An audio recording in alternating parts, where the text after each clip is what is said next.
All right, so I want to talk to you about house hacking, how you could live rent and mortgage free.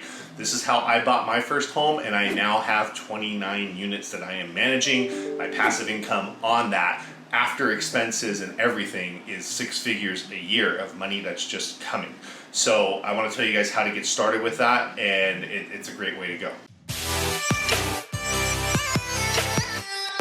All right, so what you do is you get pre-approved for FHA financing. With FHA financing, you could buy with as little as 3.5% down. And the reason why you want to do this is because with conventional financing, to buy a 4-unit property, you have to put 25% down. So with FHA, you could do 3.5% down on a 4-unit property. Once you get pre-approved with FHA financing, and you could use the rents from the other units to help you qualify. You could use 75% of the rents as your income, so it'll help you qualify for even more.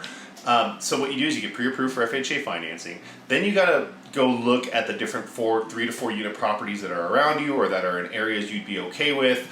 It might not be the best area. My first one wasn't in the best area, but I made the sacrifice because you really only have to live there for a year. So it's worth it because it turns into so much more over time.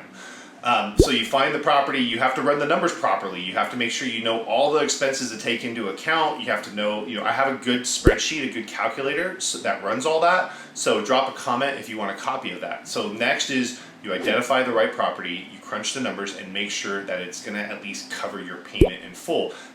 Because the goal is that you buy this property, you're able to live in 1 unit, rent out the rest, and you live there rent and mortgage free. Because the beauty is in 12 months, you could buy another property with 5% down. So it's gonna have to be a single family, but here's how you snowball this thing. You start with the 4-unit, you make sure that the cash flow, the numbers are right, you buy it, you live there for a year, and while you don't have any payments or anything, you're just saving your money.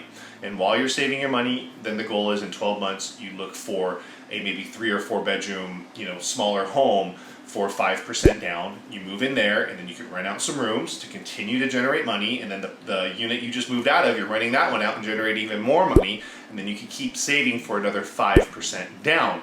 12 months later, you can move up and buy a bigger property with 5% down.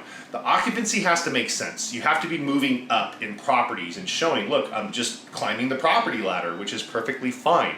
So this is how I got started, and this is how I would recommend if you're a first-time buyer, if you don't own any properties, especially if it's just you and you already have roommates or you're already living in an apartment or something like that, this is the way to go. You need a 580 FICO score with FHA. You only need 3.5% down. You could use the rents from the other units to help you qualify. This is the way to go. If you have questions on this or if you want to dive into more details on it, just let me know. Again, if you're thinking about buying a home, home ownership is one of the first and most important steps to financial freedom, and you can take it so much further with the right strategy. Anyways, if you have any questions, let me know. Thanks for watching.